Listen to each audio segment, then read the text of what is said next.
Maghreb Orient Express, l'émission des révolutions. Bienvenue à tous. Où en est-on aujourd'hui en Égypte et en Tunisie? Y aura-t-il un jour un État palestinien? 3 invités autour de moi. Karine Albou, vous êtes cinéaste. Vous avez notamment réalisé Le Chant des mariés. Votre nouveau court-métrage s'appelle Yasmine et la révolution. Il sera question de Tunisie avec vous. Nous le verrons notamment.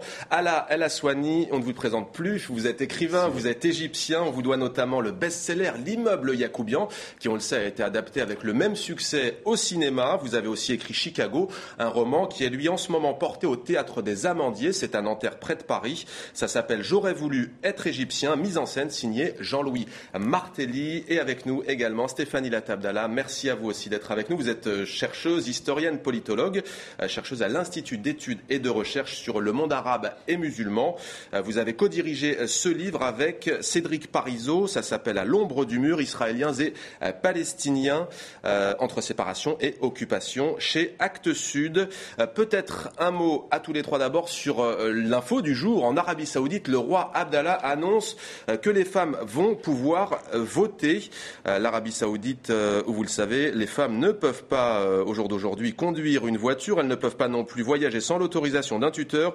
Eh bien voilà, on nous annonce qu'elles vont pouvoir se présenter aux élections municipales et donc voter, mais cela ne se fera pas avant 2015. Stéphanie Latabdallah, vous avez beaucoup travaillé sur les féminismes au Proche-Orient, dans le monde arabe.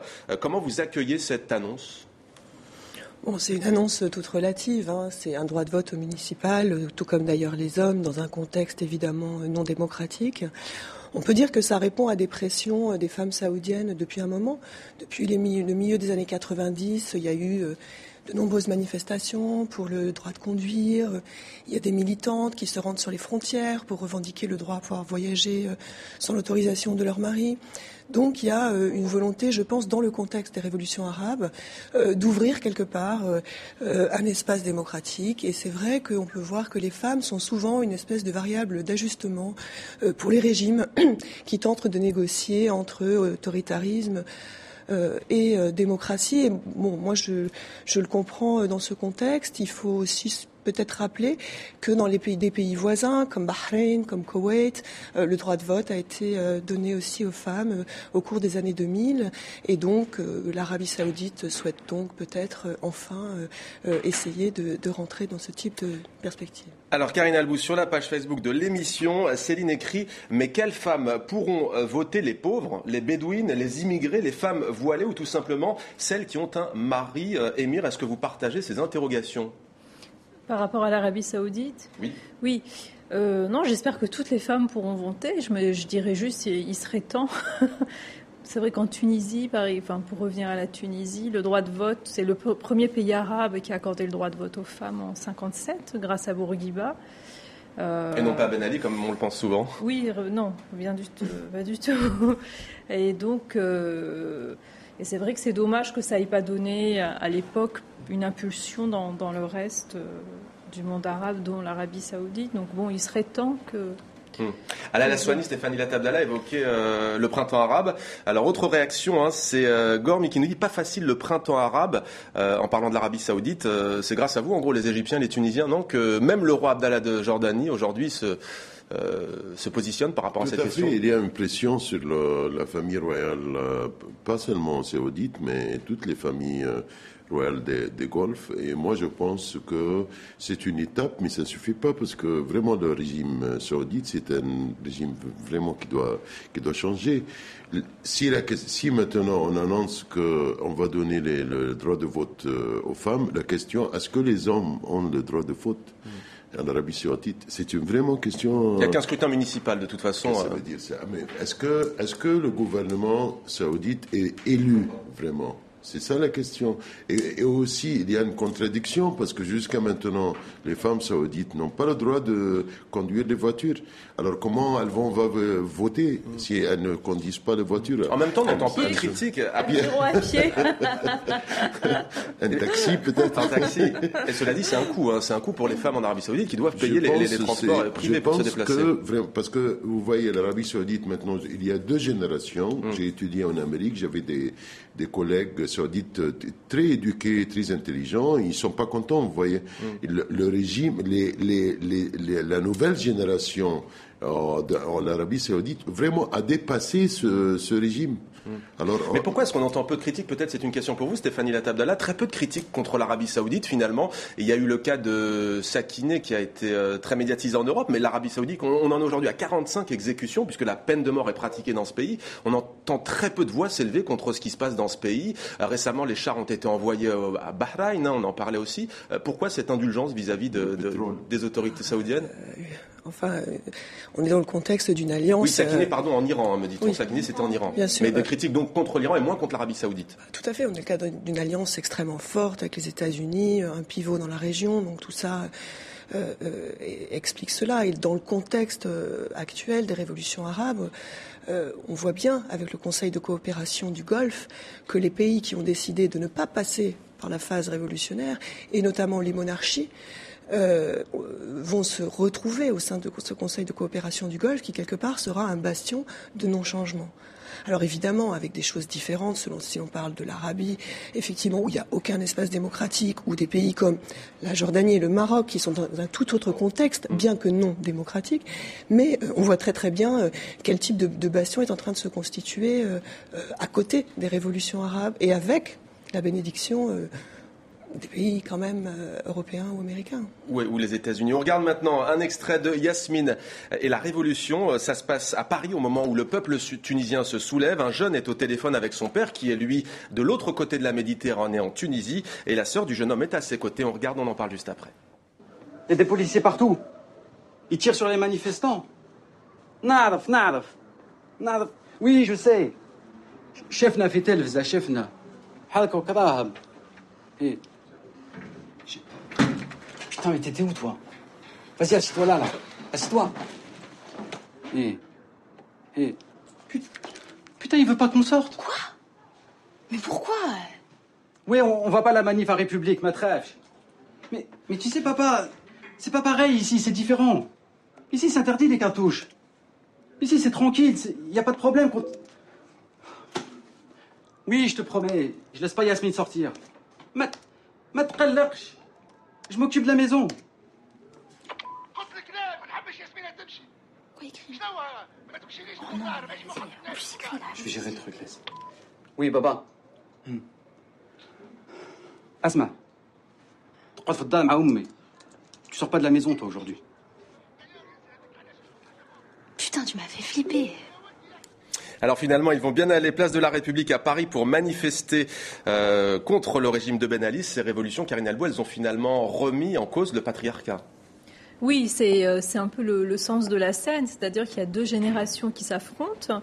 Il y a le père qui représente un peu le père archaïque, parce que Ben Ali, c'était un peu ça. Enfin, je pense que tous les dirigeants du monde arabe représentent ce père archaïque. C'est pour ça qu'il y a des photos partout.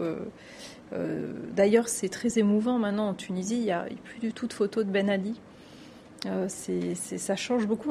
C'est presque surréaliste. On n'était pas habitué en fait de voir les murs vides. Et donc là, il y a un conflit de génération entre ce jeune homme. On voit qui protège sa sœur, qui a été élevée avec d'autres valeurs et qui protège sa sœur, qui va même mentir à la mère et au père pour que la sœur puisse aller à la manifestation, alors que le père veut protéger sa fille, la surprotéger, et dit c'est pas pour les jeunes filles les manifestations. Donc voilà, c'est deux logiques qui s'opposent. Et par contre, la fin de la séquence, le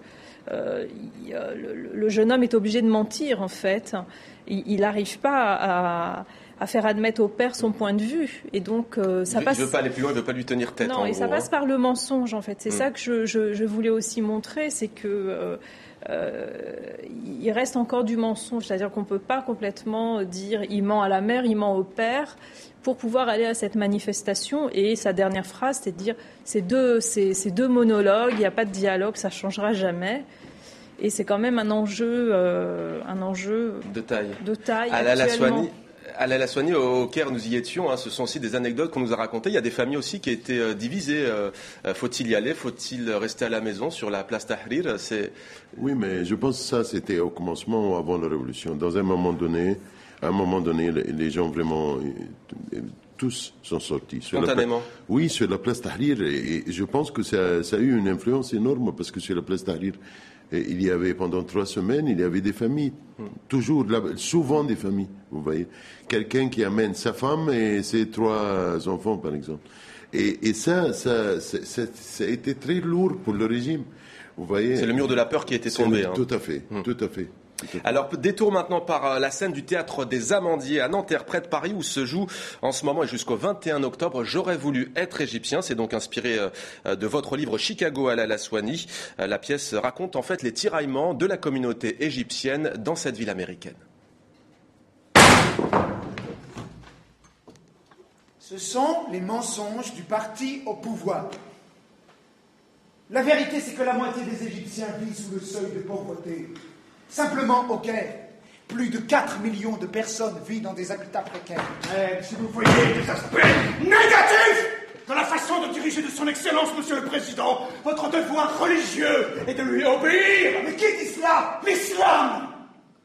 Si toutefois vous êtes musulman, il y a un consensus chez les docteurs en religion pour stipuler l'obligation pour les musulmans d'obéir à leurs dirigeants, même s'ils les oppriment, aussi longtemps qu'ils attestent qu'il n'y a de Dieu que Dieu et que Mohammed est son prophète, sallallahu alayhi wa sallam, et que...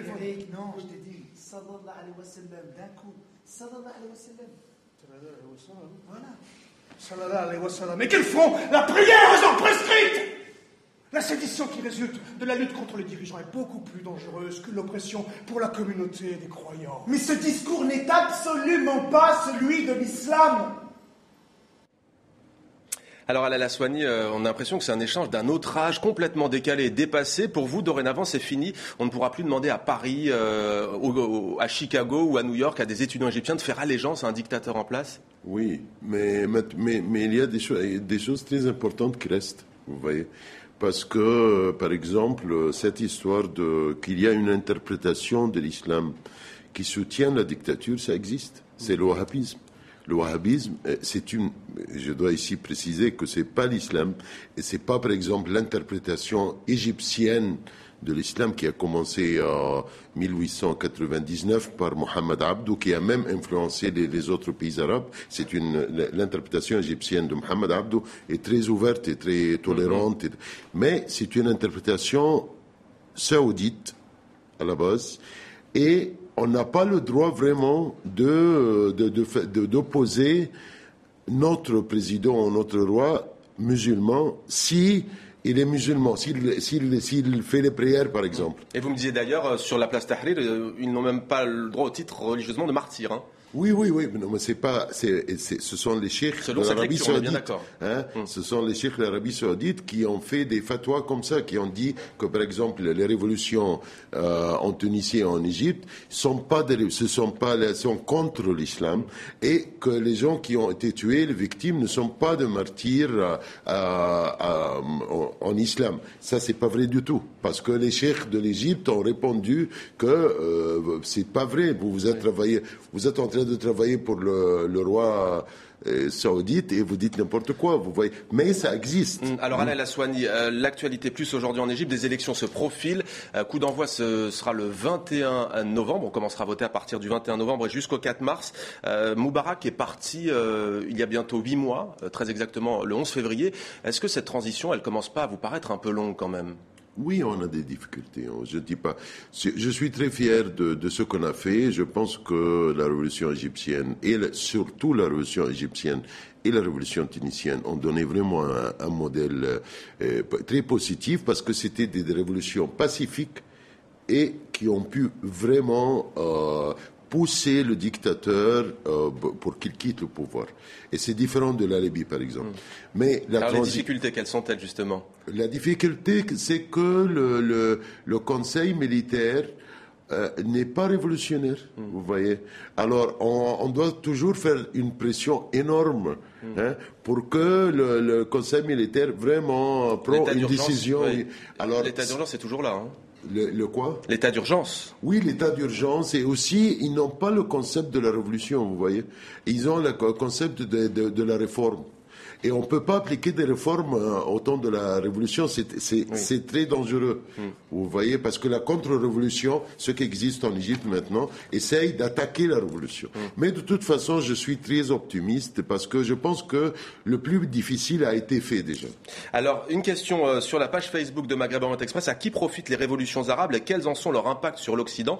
Stéphanie Latabdallah, on sait que par exemple, on entend beaucoup dire qu'en Libye, eh bien, le pétrole sera finalement bradé aux pays qui ont aidé le CNT, les rebelles libyens. À qui profitent ces révolutions? Bon, peu importe. Enfin, d'une certaine manière, elles profitent d'abord aux gens qui les font, je crois, et il faut rester dans ce contexte. Après, on peut pas nier que l'intervention occidentale en Libye a aussi été gouvernée par des intérêts tout à fait économiques et qui ne sont pas des intérêts forcément louables en termes de droits de l'homme et de droits du citoyen. Mais à la limite, peu importe, parce que cette transition était nécessaire et que ça a quand même contribué d'une manière ou d'une autre à faire tomber ce régime. Et je pense que c'était important à un moment où la société civile souffrait beaucoup. Je veux dire, aujourd'hui, on a le même problème qui se pose en Syrie. Ça ne veut pas dire qu'il faut intervenir ou pas. C'est pas du tout mon propos. Mais ce que je veux dire, c'est qu'on a un peuple qui, dans certains cas, paye extrêmement cher ces révolutions. Et selon les militants des droits de l'homme, on en est en Syrie à plus de 2600 morts aujourd'hui. Maghreb Orient Express, MOE, c'est aussi sur les réseaux sociaux, Facebook, Twitter, @TV5 Monde MOE, #MOE. Et tiens, justement, on part à la rencontre des envoyés spéciaux algériens. Ils tiennent en fait une page Facebook qui rencontre un franc succès.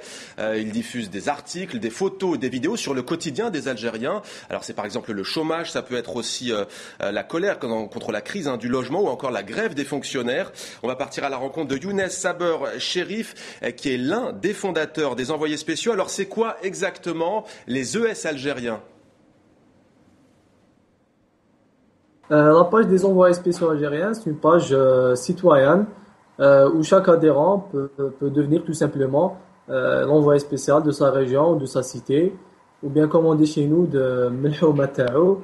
Donc voilà, c'est une page conçue pour le journalisme citoyen.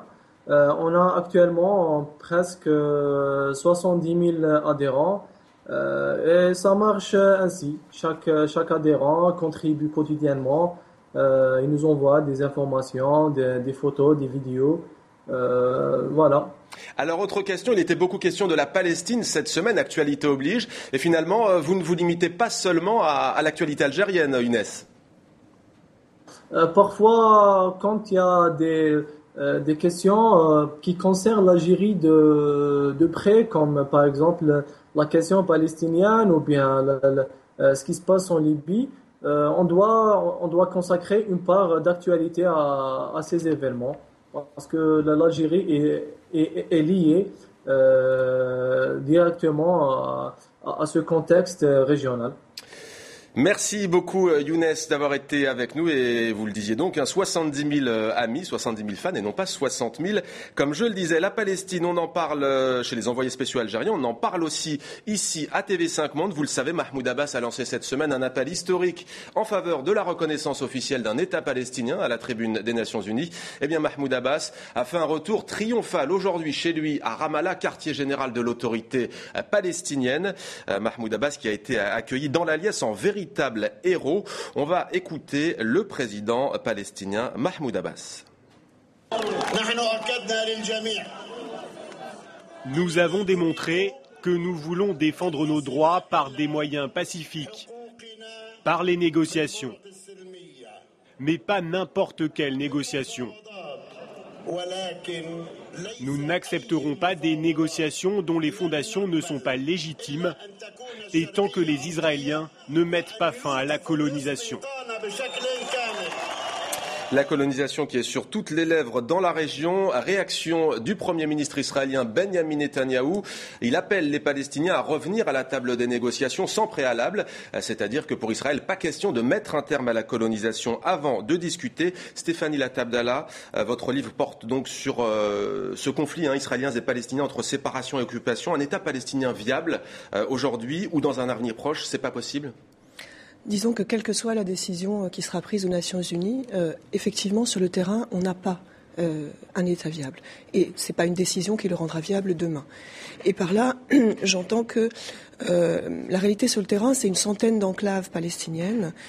C'est l'essentiel du réseau routier, des zones aquifères, des zones agricoles qui sont sous juridiction israélienne. C'est donc un espace morcelé, avec un mur, dont on a beaucoup parlé, qui a commencé à être construit en 2002, mais un mur qui, contrairement à l'imaginaire que l'on a ici, ne fait pas frontière. C'est-à-dire qu'il ne sépare pas un espace qui serait israélien d'un espace palestinien. Mais c'est plutôt toute une série de checkpoints, barrières, etc., plus de 600 en Cisjordanie, qui construisent ces enclaves, qui les ouvrent, qui les ferment, et qui créent tout un système de contrôle à distance de ces enclaves. Donc à partir de là, on imagine bien que construire un État sans souveraineté, sans frontières, pour l'instant, l'État est extrêmement complexe. Il y a un an, Barack Obama s'était engagé à revenir à la tribune des Nations Unies avec un État palestinien. Aujourd'hui, force est de constater que demain, le Conseil de sécurité doit se réunir, mais visiblement, il ne sera pas reconnu, en tout cas, comme État membre à part entière. Les États-Unis sont les seuls à pouvoir faire quelque chose ? Non, en revanche, je pense que la démarche de Mahmoud Abbas est une démarche extrêmement importante et salutaire, puisqu'elle permet justement de clarifier les enjeux de ce conflit. C'est-à-dire qu'on est depuis 2000 dans une recomposition totale des modalités de l'occupation. Et par là, je veux dire que à partir de 2000, finalement, les autorités israéliennes n'ont plus pensé régler le conflit, le négocier. Leur objectif était de le gérer dans la durée. Et finalement, autour d'un concept mis en avant par les experts militaires d'occupation invisible. Donc la démarche de Mahmoud Abbas est de nous replacer dans le cadre de ce territoire, de montrer quels sont les enjeux territoriaux, quels sont les enjeux économiques de cette occupation. El Aswani, pour le Premier ministre égyptien Essam Chara, Premier ministre de transition, le traité de paix signé en 1979 avec Israël, c'était sous Anwar el-Sadat, il n'est pas quelque chose de sacré. Oui, mais je ne sais pas quel est le problème, il a dit ça. Dans une interview à un journal égyptien. Mais je pense que toutes les... Un journal turc, pardon. Oui, mais c'est pas ça, c'est pas sacré. Mais le problème entre l'Égypte et Israël est plus compliqué parce que on oublie toujours, pour des raisons que je ne comprends pas, que le problème a commencé quand les troupes israéliennes ont violé nos frontières. Ils ont tué 6 militaires égyptiens qui n'ont rien fait de mal, ils étaient en train de travailler dans le Sinaï. Et la réaction des autorités égyptiennes n'était pas suffisante à l'opinion des Égyptiens, vous voyez. Alors, la colère égyptienne, pour moi, était absolument justifiée. Parce que aussi, j'ai oublié de dire, aussi le Premier ministre israélien, il a dit que jamais je vais m'excuser aux Égyptiens. Et c'est drôle, vous voyez. Normalement, si on fait des fautes, on doit s'excuser. Alors vous, aujourd'hui, qu'est-ce que vous attendez de la diplomatie égyptienne ? On sait qu'Hosni Moubarak, ça lui a beaucoup été reproché aussi, de s'aligner constamment sur la position américaine, sur la position israélienne et sur la position américaine, y compris par rapport au sort des Palestiniens de Gaza. Qu'est-ce que vous attendez aujourd'hui ? Un changement de politique étrangère ? Hosni Moubarak était presque, il travaillait pour Israël en Égypte, vous voyez, et pas le contraire. Alors, moi, je ne pense pas que même le conseil militaire peut faire comme Hosni Moubarak. Mais on attendait plus, en fait. Mais je dois dire aussi qu'il y a deux choses différentes ici. La colère justifiée contre les Israéliens qui ont tué les militaires égyptiens et le Premier ministre israélien qui a dit que... Oui. C'est ce qui, selon vous, en tout cas, c'est votre point de vue, a mis le feu aux poudres. Oui. Et l'autre chose, c'est attaquer les ambassades étrangères, c'est pas justifié, à mon avis. Vous évoquez l'attaque contre l'ambassade d'Israël au Caire le 9 septembre dernier. Pas seulement l'israélienne, toutes les ambassades étrangères doivent être protégées par l'État, mais ça c'est évident. Ça veut dire quoi ? Ça veut dire que vous reprochez aux militaires égyptiens d'avoir volontairement laissé faire ? Non, c'est pas ça. C'est que je suis sûr, parce que je connais presque tous les leaders de la révolution, et c'est exactement les leaders. Ça a été dit par les leaders de la révolution égyptienne. Les groupes d'inconnus qui ont attaqué l'ambassade israélienne et après ils ont attaqué le ministère d'Intérieur. Ils ont brûlé un département de ministère d'Intérieur. Ils sont payés par la contre-révolution pour détruire l'image de la révolution égyptienne. Ouais. Tout à fait. Un dernier mot avec vous, Karine Albou. Alors, la Méditerranée, on le voit, est en pleine effervescence. Les lignes bougent diplomatiquement avec la Turquie et l'Égypte d'un côté, Israël de l'autre. Deux pays qui étaient pourtant alliés d'Israël et qui deviennent très critiques. Vous qui vous intéressez plus à la Tunisie, au Maghreb, est-ce que vous diriez que ce conflit israélo-palestinien, il est primordial qu'il soit résolu pour les peuples eux-mêmes, mais aussi peut-être pour la Méditerranée ? Oui, bien sûr. Mais ce que je trouvais intéressant là, c'est que justement Mahmoud Abbas maintenant fait une offensive diplomatique, c'est-à-dire qu'il va à l'ONU. C'est comme un renoncement à la lutte armée en fait, à l'intifada. Donc j'espère que ça va. C'est important. Je pense que c'est un pas en avant dans la paix et dans le progrès, le fait de passer. Voilà. Par contre, dans les deux discours, si je peux les analyser, parce que je les ai suivis en direct, ce que je trouvais assez intéressant, c'est que chacun restait dans sa logique, et Netanyahou et Mahmoud Abbas, c'est-à-dire chacun expliquait son point de vue, sans essayer à un moment donné de comprendre le point de vue de l'autre. Donc je me demande sur quelle base, effectivement, ils peuvent négocier, puisque à aucun moment... Merci beaucoup, Karine Albou, d'avoir été notre invitée. Merci à tous les trois. On salue toutes elles et tous ceux qui nous suivent à Jérusalem, à Jeddah et à Kinshasa aussi, en République démocratique du Congo. À dimanche prochain. D'ici là, on se retrouve sur les réseaux sociaux, Facebook, Twitter notamment. Merci à tous. Merci de votre fidélité.